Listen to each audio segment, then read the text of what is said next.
అతి తక్కువ వడ్డీ రేట్లకే పొందండి Punjab national bank home loans, car loans. Zero processing fee, zero documentation charges. వెంటనే మీ బ్రాంచ్ ని సంప్రదించండి.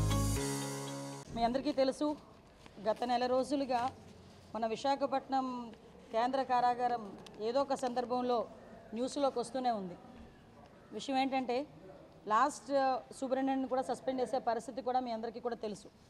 ఎందుకంటే లోపలికి గాంజా సరఫరా అనేది జరుగుతుంది, కొంతమంది స్టాఫ్ లోపల ఖైదీలకి గాంజా సరఫరా చేస్తున్నారు అన్నట్టుగా కొన్ని ఆరోపణలు రావటం.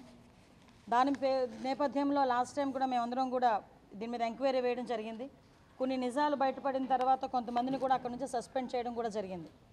అయితే ఆ రోజు నుంచి నేను లాస్ట్ టైం ఇక్కడికి ప్రెజెంట్ విజిట్కి ఫార్మల్ విజిట్కి వచ్చినప్పుడు కూడా నేను చాలా సందర్భాల్లో ఇక్కడ అబ్జర్వ్ చేసి వాళ్ళందరినీ కూడా కొంచెం అలర్ట్ చేయడం జరిగింది. ఎందుకు ఈ మాట చెప్తున్నానంటే, ప్రతిసారి మేడం ఏంటి లాస్ట్ 5 years గురించి మాట్లాడతారని మీరు అనుకోవచ్చు, కానీ ఆ ల్యాప్సెస్ అన్నవి చాలా క్లియర్గా మేము ఫేస్ చేయాల్సిన పరిస్థితి వచ్చింది. లాస్ట్ గవర్నమెంట్ కంప్లీట్గా ప్రిజన్స్ తాలూకా సెక్యూరిటీ పర్పస్లో కానీ, వాటి మెయింటెనెన్స్ విషయంలో కానీ, లోపల అసలు కనీసం ట్రాన్స్ఫర్స్ విషయంలోని కానీ లోపల ఏం జరుగుతుంది అన్నది కంప్లీట్గా వదిలేశారు. మేము వచ్చిన తర్వాత ప్రతిదీ కూడా పిన్ టు పిన్ మేము అబ్జర్వ్ చేసుకొని, పిన్ టు పిన్ మేము ఎంక్వైరీ చేసుకొని, ప్రతి ఎక్కడా కూడా ఇబ్బంది లేకుండా చూసుకునే బాధ్యత మేము తీసుకుంటూ ఉంటే కొన్ని సందర్భాల్లో కొంతమందికి అది ఇబ్బంది కలిగే పరిస్థితులు రావచ్చు. ఆ ఇబ్బందులు ఎవరికి ఎన్ని ఇబ్బందులు కలిగినా కూడా సెక్యూరిటీ, సేఫ్టీ అన్నది ముఖ్యం. కాబట్టి ద సేమ్ టైం లోపల ఎలాంటి ప్రిజనర్స్ మనం అనేసరికి లోపల ముద్దాయిలందరూ కూడా రకరకాల కేసుల్లో బయటకు వచ్చిన వాళ్ళు ఉంటారు. హత్య కేసుల్లో ఉంటారు, గొడవల్లో ఉంటారు, గాంజా కేసుల్లో ఉంటారు, రేప్ కేసెస్ ఉంటాయి, కొంతమంది లైఫ్ పడిన వాళ్ళు ఉంటారు. అంటే ఓవరాల్గా ప్రిజన్ అనేది చాలా కేర్గా చూసుకోవాల్సిన పరిస్థితి ఉన్నది. అటువంటి సిచ్యువేషన్స్లో మేము నిజంగా చాలా షాకింగ్ న్యూసెస్ ఏంటంటే సెల్ ఫోన్లు బయటపడినాయి. అంటే సెల్ ఫోన్లు కూడా వాళ్ళు యూజ్ చేసే పరిస్థితులు వచ్చినప్పుడు మేము కంపల్సరీగా ఎంక్వైరీ చేసుకోవాలి. ఎంక్వైరీలు ఎవరైనా తప్పు చేశారన్న సంగతి తెలిస్తే కనుక వాళ్ళని పనిష్మెంట్ ఇచ్చుకునే పరిస్థితి రావాలి. దీన్ని కూడా గవర్నమెంట్, ఇక్కడున్న ఎంప్లాయీస్ అందరూ కూడా దీన్ని కూడా అర్థం చేసుకొని ఫర్దర్గా కూడా వాళ్ళ వర్కులు ప్రాపర్ వేలో వారు వర్క్ చేసుకునే పరిస్థితి రావాలి. ఎందుకని మనం చెప్తున్నామంటే, ఇప్పుడు సెల్ ఫోన్స్ దొరికినాయి. ఆ సెల్ ఫోన్ నుంచి మేము ఆల్రెడీ ఎంక్వైరీ స్టార్ట్ చేసాం. CDR తీసుకుంటాం.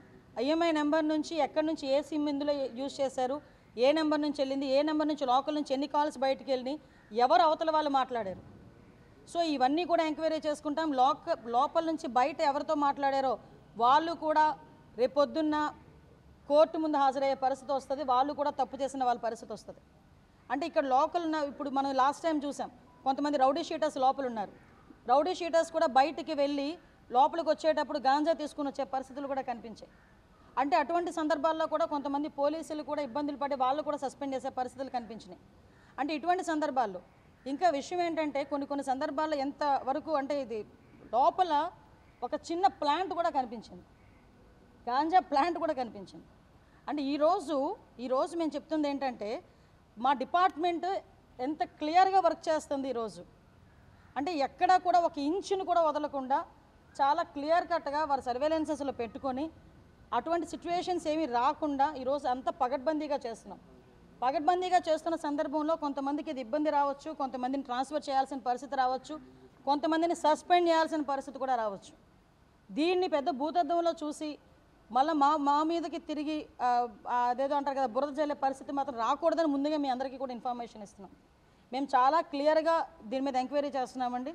ఎక్కడ ఏ పొరపాటు జరిగినా కూడా ఎవరిని కూడా ఉపేక్షించే పరిస్థితి లేదు. ఆ ఎంప్లాయీస్ అయినా కూడా, నేను ఇప్పుడే ఎంప్లాయీస్ అందరికీ కూడా చెప్పి వచ్చాం. ఈరోజు లాస్ట్ మించుమించుగా మీరు నమ్ముతారా, ప్రిజన్స్లో కానీ పోలీస్ స్టేషన్స్లో కానీ 5 సంవత్సరాల పైన ఈరోజు వరకు కూడా కొంతమంది ఎంప్లాయీస్ పాతుకుపోయి ఉన్నారు. కొన్ని సందర్భాల్లో వాళ్ళతో రిలేషన్ పెట్టుకుంటారు, లోపల వాళ్ళు ఖైదీలతో కొంత రిలేషన్ పెట్టుకుంటారు. అంటే నేను అందరినీ చెప్పట్లేదండి, కొంతమంది వ్యవహారం జరుగుతుంది. కాబట్టి అటువంటి పరిస్థితులు ఏంటంటే, ఉదయం నుంచి సాయంత్రం వరకు ఒకే దగ్గర కూర్చుంటాం కాబట్టి ఏదో మాట కలుస్తుంది, కానీ అది యాక్షన్లోకి రాకూడదు బయటకు వచ్చిన తర్వాత. సో కొన్ని సందర్భాల్లో మేము కూడా ట్రాన్స్ఫర్స్ చేయడానికి కొంతమందిని ట్రాన్స్ఫర్ చేయడం జరిగింది. అది కూడా మీ అందరికీ కూడా తెలుసు. మేమందరికీ కూడా చాలా క్లియర్గా ఎక్స్ప్లెయిన్ చేయాలి, పబ్లిక్కి కూడా తెలియాలనే ఉద్దేశంతోనే ఈరోజు నేను ఇక్కడికి రావడం జరిగింది. ఇక్కడికి వచ్చిన తర్వాత కొన్ని విషయాలు నేను ఎక్కడైతే సెల్ ఫోన్ దొరికిందో అది కూడా చూసి వచ్చాను.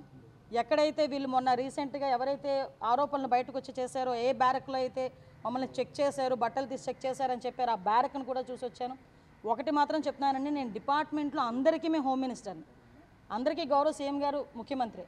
ఇందులో మాకు ఎటువంటి పక్షపాత వైఖరులు మా దగ్గర ఉండవు. అందరూ మా కుటుంబ సభ్యులే, కానీ తప్పు చేస్తే ఎవరినైనా పనిష్ చేస్తాం. ఆ విషయం గురించి అని చెప్పడానికైనా క్లియర్గా చెప్పడానికైనా వచ్చాం. ఇక్కడ ఉన్న వాళ్ళందరికీ కూడా చాలా క్లారిటీగా చెప్పాం. వాళ్ళ వెల్ఫేర్ మేము చూసుకుంటాం, కానీ గవర్నమెంట్కి ఎక్కడ కూడా చెడ్డ పేరు రాకుండా, ఇక్కడ స్టాఫ్కి ఎక్కడ చెడ్డ పేరు రాకుండా చేసుకోవాల్సిన బాధ్యత కూడా అందరి మీద ఉంది. దయచేసి మీరందరూ కూడా సహకరించాల్సిందిగా కోరుకుంటున్నా. మా పత్రికా సోదరులకు కూడా మీ అందరికీ కూడా ఒకటే విన్నపం, ఏం జరిగిందన్నది మీకు క్లియర్గా మేము ఎక్స్ప్లెయిన్ కూడా చేస్తాం. ప్రతి ఒక్క విషయాన్ని ఎక్స్ప్లెయిన్ చేస్తున్నాం పబ్లిక్, ఎందుకంటే మీరే ప్రజలకి మాకు ప్రభుత్వానికి మధ్యలో ఉన్న వారధులు. మీ దగ్గర మీకైనా క్లియర్గా ఇన్ఫర్మేషన్ ఇవ్వాలి కాబట్టి ఈరోజు ఇక్కడ ఒకసారి చూసి మీతో మాట్లాడడం జరిగింది. అమ్మ ఒక వెర్షన్ ఇప్పుడు నా ఒక నిమిషం తమ్ముడు, నీ వెర్షన్ నీకుంటుంది, నా వెర్షన్ నాకుంటుంది.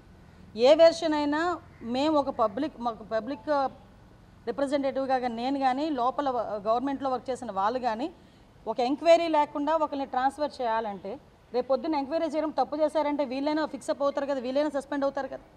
సో ప్రాపర్గా అలా 5 సంవత్సరాలు దాటి చాలామంది ఉన్నారు. మేము ఒక సిద్ధాంతం పెట్టుకున్నాం, ఈవెన్ కానిస్టేబుల్స్నైనా మేము రెగ్యులర్ పోలీసులలోనే కానిస్టేబుల్స్నైనా 5 సంవత్సరాలు ఒకే దగ్గర ఉంటే కనుక షఫిల్ చేయాలని మేము అనుకున్నాం. అదేవిధంగా ప్రెజెన్స్లో ఉన్న వార్డర్స్ని కూడా ఏదైనా 5 years దాటిన తర్వాత కూడా మేము కొంతమందిని షఫిల్ చేయాలనుకున్నాం.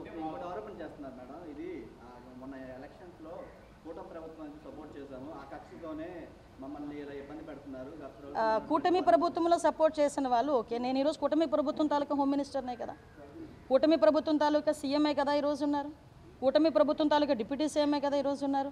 నేను అది కాదండి, నేనేమంటున్నానండి, ఈరోజు మేము ఎవరిని సస్పెండ్ చేయలేదే, ట్రాన్స్ఫర్ చేశారు. ట్రాన్స్ఫర్ కూడా ఇప్పుడు కొంతమంది మన పరిస్థితి ఏంటంటే అదే చెప్తాను యూనిఫామ్ సర్వీస్లో మనం ఉంటాం. యూనిఫామ్ సర్వీస్లో ఉండేటప్పుడు ఎప్పుడు కూడా ఈవెన్ ఒక గవర్నమెంట్ ఎంప్లాయీ బంద్ ఏర్పాటు చేశారండి. గవర్నమెంట్ ఎంప్లాయీ ఆఫీస్కి వచ్చి సంతకం పెడతాడా పెట్టడా? బందుల్లో కానీ ధర్నాల్లో కానీ గవర్నమెంట్ ఎంప్లాయీ అన్నవాడు ఎప్పుడు కూడా పార్టిసిపేట్ చేయకూడదు, ఇది rule. At the same time అంతకు మించి ఒక స్టెప్ ఫార్వర్డ్ అయితే యూనిఫామ్ జాబ్ చేసే వాళ్ళు ఎవరు కూడా ధర్నాలు అవి చేయకూడదు. ఆ రోజు జరిగిన సిచ్యువేషన్స్ వేరు, వాట్ ఎవర్ ఇట్ మేబీ. ఇప్పుడు ఆ ఎపిసోడ్ అయితే క్లోజ్ అయింది. ఫర్దర్గా ఎక్కడ ఇబ్బందులు రాకుండా చూసుకోవడానికి ప్రతి ఇంచ్ టు ఇంచ్ ఈరోజు సెర్చ్ చేస్తున్నారు. అందులో భాగంగానే ఈరోజు కొన్ని ఇష్యూస్ కూడా బయటపడిన, ఆ ఇష్యూస్ కూడా మీతో షేర్ చేశాను.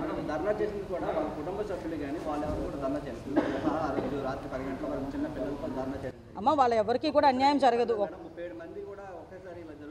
ఒకటి విషయం చెప్తున్నానమ్మా, ఎవరికి తప్పు చేయకుండా అన్యాయం జరగదు. తప్పు చేస్తే ఎవరిని ఉపేక్షించే పరిస్థితి లేదు. ఈరోజు కాకపోతే రేపైనా ఇన్ఫర్మేషన్ బయటకు వస్తుంది కదా. ఈరోజు సెల్ ఫోన్లు దొరికినాయి, చెప్పాను ఒక ప్లాంట్ దొరికింది, లోపల ఒక మొక్క దొరికింది, గాంజా మొక్క దొరికింది. ఈరోజు కొన్ని సందర్భాల్లో మా ఎంక్వైరీలో మాకు కూడా కొన్ని ఇష్యూస్ బయటపడుతున్నాయి. ఆ ఇష్యూస్లో భాగంగా మా డిపార్ట్మెంట్ వర్క్ మా డిపార్ట్మెంట్ చేసుకునివ్వండి, ఎవరికి కూడా ఇబ్బంది లేదు, ఎవరిని కూడా సస్పెండ్ చేయలేదు, ఎవరి మీద పొట్ట కూడా కొట్టలేదు. ఈరోజు ఎంక్వైరీ ఇంకా కూలంకషంగా ఎంక్వైరీ జరుగుతుంది. నిజంగా ఎంక్వైరీలో ఎవరైనా కనుక ఇందులో ఇన్వాల్వ్ అయ్యారనుకుంటే కనుక డెఫినెట్గా వాళ్ళ మీద చర్యలు తీసుకుంటాం, ఉపేక్షించే పరిస్థితి లేదు. ఇప్పుడు సూపరింటెండెంట్ లాస్ట్ సూపరింటెండెంట్ సస్పెండ్ అయ్యారు, ఆ సంగతి మీకు తెలుసా? లాస్ట్ సూపరింటెండెంట్ సస్పెండ్ అయ్యారు, ఈరోజు కొత్త సూపరింటెండెంట్ వచ్చారు. కొత్త సూపరింటెండెంట్ ఈరోజు మొత్తం ప్రెజెంట్ అంతా కూడా సెర్చ్ చేస్తున్నారు. సెర్చ్ చేసిన తర్వాత ఎక్కడెక్కడ ఏంటి ఉన్నాయని చెప్పేసి ఈరోజు తీసుకుంటున్నాం. టెక్నాలజీని కూడా బేస్ చేసుకుంటున్నాం ఈరోజు. అరే నాకు అర్థం కాదు ఏంటంటే తప్పు చేసినట్టు ఈరోజు భయపడాల్సిన అవసరం ఉంది, ఎవరు తప్పు చేసినా, ఎందుకంటే టెక్నాలజీ అంతకు మించి ఉంది ఈరోజు పట్టుకునే విధంగా. లేదండి, నేను ఇప్పుడే చెప్పాను, ఎక్కడ కూడా సర్వేలెన్సెస్ ఏ మూలన కూడా ఒక్క చిన్న పార్ట్ కూడా వదలకుండా అన్ని ఏరియాస్ నుండి కూడా ఈరోజు సీసీ కెమెరాస్ పెట్టమని ఇప్పుడే మేము చెప్పడం జరిగింది. వితిన్ 10 daysలో మొత్తం మానిటరింగ్ అంత మాకు కమాండ్ కంట్రోల్ రూమ్లో, సూపరింటెండెంట్ రూమ్లో ఎవ్రీథింగ్ ఏ మూలన చూసినా కూడా ప్రెజెంట్ కనిపించేటట్టుగా మేము ఈరోజు సీసీ కెమెరాస్ పెట్టడానికి కూడా సిద్ధపడ్డాం. కొంతమందిని ఇక్కడ నుంచి రాజమండ్రి షిఫ్ట్ చేయడానికి కూడా ఇప్పుడే ప్రపోజల్ కూడా వెళ్ళిందండి. ఇంచుమించు ఇక్కడ నుంచి ఒక 200 మంది లైఫర్స్ ఎవరైతే ఉన్నారో వాళ్ళని రాజమండ్రి షిఫ్ట్ చేస్తాం. సిబ్బంది కొరత ఉంది, కొనసాగుతున్నాయా లేదా అన్నది యాజ్ ఏ హోమ్ మినిస్టర్గా నేను చెప్పకూడదు. ఒక ఎంక్వైరీ రిపోర్ట్ బయటకు వచ్చిన తర్వాత మాత్రం డిఫరెంట్గా చెప్తాను. ఎందుకంటే ఈరోజు అవి తెలిసిన తర్వాత వాళ్ళందరినీ కూడా తీసుకెళ్ళి వేరే చోటకి షిఫ్ట్ చేసి వాళ్ళందరికీ కూడా పగడ్బందీగా సెక్యూరిటీ వేరేగా ఈరోజు అరేంజ్ చేయడం జరిగింది వాళ్ళందరినీ కూడా. నేనేమంటానంటే ఇప్పుడు ఎవరు మాట్లాడారు, ఎవరితో మాట్లాడారు మొత్తాన్ని బయటకు వస్తాయి, ఎందుకు కంగారు? అంటే ఇప్పుడు నేను రోజువారీ టిక్ పెట్టి మీకు చెప్పాలా ఇది నేను చేశానని? కొన్ని పోలీస్ డిపార్ట్మెంట్ కానీ గవర్నమెంట్ కానీ చేసే ఇన్వెస్టిగేషన్స్లో కానీ లేకపోతే మేము చేసుకునే ఎంక్వైరీలో కానీ ఒక గోప్యత అనేది అవసరం. ఎప్పుడు బయటకు వస్తుంది? అదంతా ఫ్లేరప్ అయినప్పుడు బయటకు వస్తుంది. ఇప్పుడు మీరు చెప్పినట్టే నేను ప్రతిరోజు బయటకు వచ్చి నేను ఇది చేశాను అది చేశానంటే అవతల వాళ్ళు అలర్ట్ అవరా? కొన్ని మాకున్న పరిధులు కూడా మాకుంటాయి, దయచేసి ఆ పరిధుల్లో కూడా మమ్మల్ని ఉండేవ్వండి. దానివల్ల అదే కదమ్మా ఇప్పుడు ఎంక్వైరీ చేస్తున్నాం. ఈరోజు సెక్యూరిటీ మేము దాయాలి అనుకుంటే సెల్ ఫోన్ దొరికిందని బయటికి మీకు ఎలా వస్తుంది చెప్పండి. మేము ఈరోజు బయట పెడుతున్నాం, ఇలా కొన్ని ల్యాప్సెస్ ఉన్నాయి. అది ఏ గవర్నమెంట్ ల్యాప్సెస్ అన్నది ఇప్పుడు మనం చెప్పుకున్నా కూడా వేస్ట్, అది అనవసరం, ప్రతి ఒక్కరికి తెలిసిందే. ఎందుకంటే లాస్ట్ 5 yearsలో కనీసం ఒకసారి ఎవరైనా వచ్చి ఇందులో వచ్చి చెక్ చేసుకోనో లేకపోతే ఎంక్వైరీ చేసుకోనో అదేమైనా జరిగిందా? నేను ఇది 6 నెలలు రెండోసారి నేను రావటం ఇక్కడ. సో నేనేమంటానంటే వాళ్ళ పూర్తి ఎంక్వైరీ జరుగుతుంది, లోపల ఎక్కడ ఎలా వెళ్ళింది మొత్తం అన్నీ బయటకు వస్తాయి. ఎందుకంటే టెక్నాలజీని తప్పించుకుని ఇప్పుడు ఎవడేం చేయలేడు. ఈరోజు సెల్ ఫోన్ అంటే ఈఎంఐ నెంబర్ ఉంటుంది, ఈఎంఐ నెంబర్ బేస్ చేసుకుని ఈరోజు అందులో ఏ సిమ్ కార్డ్ వేసారు, ఏ నెంబర్స్ వచ్చినాయి అన్నది ఆల్రెడీ ట్రేస్ అయింది. ఆ నెంబర్స్ నుంచి ఏ నెంబర్కి వెళ్ళింది అన్నది చెప్పడం ఎంతసేపు 5 నిమిషాల పని మాకు. అవన్నీ కూడా మేము అందరినీ ఏదో ఒక రోజు కంపల్సరీ మీ ముందు నుంచి చెప్పారు. ఇదో చిన్న మొక్క మీకు చూపించమన్నా కూడా చూపిస్తాను, పెద్ద విషయం ఏం కాదు, బయట చూపించుకోవాలి. ఎంక్వైరీకి పెద్ద టైం ఏం కాదండి, నాకు మహా అయితే ఒక 10 days 15 daysలో మాకు రిపోర్ట్ వస్తుంది. రిపోర్ట్ వచ్చిన తర్వాత డిపార్ట్మెంట్ వాళ్ళు కూడా చేస్తున్నారు, ఇప్పుడు మా డిపార్ట్మెంట్ వాళ్ళు కూడా చేస్తున్నారు ఎంక్వైరీ చాలా క్లియర్గా. ఎందుకంటే ఇది ఎవడు దాచేది కాదు, దీన్ని అలా కాదండి, దీన్ని దాచేది కాదు, దీన్ని ఎక్కడ కూడా మబ్బి పెట్టలేము, ఏదో మసిపూసి మారడికాయ కూడా చేయలేము. ఎందుకంటే టెక్నాలజీ పెరిగింది. అది సో ఏ మొబైల్ నుంచి ఏ నెంబర్కి వెళ్ళింది ఒకటి మాత్రం క్లియర్, ఇక్కడ లోపల నుంచి ఏ నెంబర్తో మాట్లాడినా కూడా వాడు కూడా శిక్షార్హుడే కదా. సో కాబట్టి ఇందులో ఎంతమంది బయటకు వస్తారు ఆ డాట్స్ అన్నీ కనెక్ట్ చేసి మేము ముందు ఉంచుతాం. ఏముందబ్బా సీడ్ ఎంత ఉంటుంది జేబులో పెట్టుకుని వెళ్తాడు, ఏమైంది ఇప్పుడు బయటకు వస్తున్నారు అంటే నేను ఎందుకు అది చెప్తున్నానంటే ఈరోజు మా వాళ్ళు ఎంత క్లియర్గా అబ్జర్వ్ చేస్తున్నారు, ఎంత క్లియర్గా వాళ్ళ వర్క్ వాళ్ళు చేసుకుంటున్నారని చెప్పడానికి ఎగ్జాంపుల్ చెప్తున్నారు. లోపల ఉన్న వాళ్ళందరూ ఎలాంటి వాళ్ళు, ఇంచుమించు ఎంతమంది ఉన్నారండి గంజాయి కేసులో ఉన్న వాళ్ళు? 1075 members లోపల గంజాయి కేసులో ఉన్న వాళ్ళు ఇంటర్ స్టేట్ వాళ్ళు, ఇంటర్ స్టేట్ ఒరిస్సా నుంచో మహారాష్ట్ర నుంచో వాళ్ళందరూ 1075 మంది ఉన్నారు లోపల. వాళ్ళే ఉన్నారు, నేను లాస్ట్ టైం కూడా చెప్పాను కదా, వాళ్ళే ఉన్నారు 50%. సో ఆటోమేటిక్గా ఇప్పుడు విషయం ఏంటంటే లోపలికి ఎలా వెళ్ళింది అనే కన్నా మేము లోపల గ్రహించామా లేదా అన్నది ఈరోజు మాకు ఇప్పుడు లోపలికి వెళ్ళకుండా చూసుకుంటాం. ఎక్కడ కూడా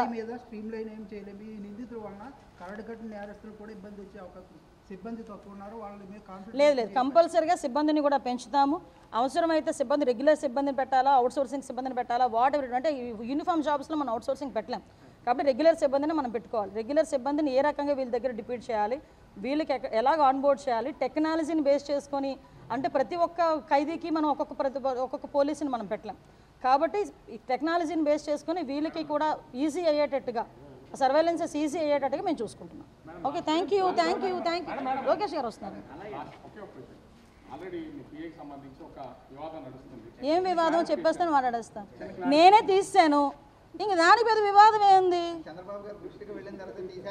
అయ్యా రామచంద్ర మీకు నేను తీసి 10 రోజులు అయింది, మీకు నన్ను తెలిసింది. చంద్రబాబు నాయుడు గారికి నాకు ప్రైవేట్ పిఏ, నేను జీతం ఇచ్చుకుంటున్న అబ్బాయి, ఓకే, విషయం తెలిసింది, తీసి పడేసాం. వాస్తవం ఉంది, నాకు ఆరోపణలు వచ్చినాయి, నేను 2-3 సార్లు అలర్ట్ చేశా మంచి పద్ధతి కాదు అని. నేను ఒకటేనండి, గవర్నమెంట్కి కానీ తెలుగుదేశం పార్టీకి కానీ డ్యామేజ్ అవుతుంది అనుకుంటే నా సొంత పిల్లల్ని కూడా పక్కన పెట్టడానికి నేను సిద్ధంగా ఉంటాను. మరిన్ని వీడియోస్ కోసం ఛానల్ ని సబ్స్క్రైబ్ చేయండి, లేటెస్ట్ అప్డేట్స్ కోసం వాట్సాప్ ఛానల్ ని ఫాలో అవ్వండి. ఆ లింక్ డిస్క్రిప్షన్ లో ఉంది.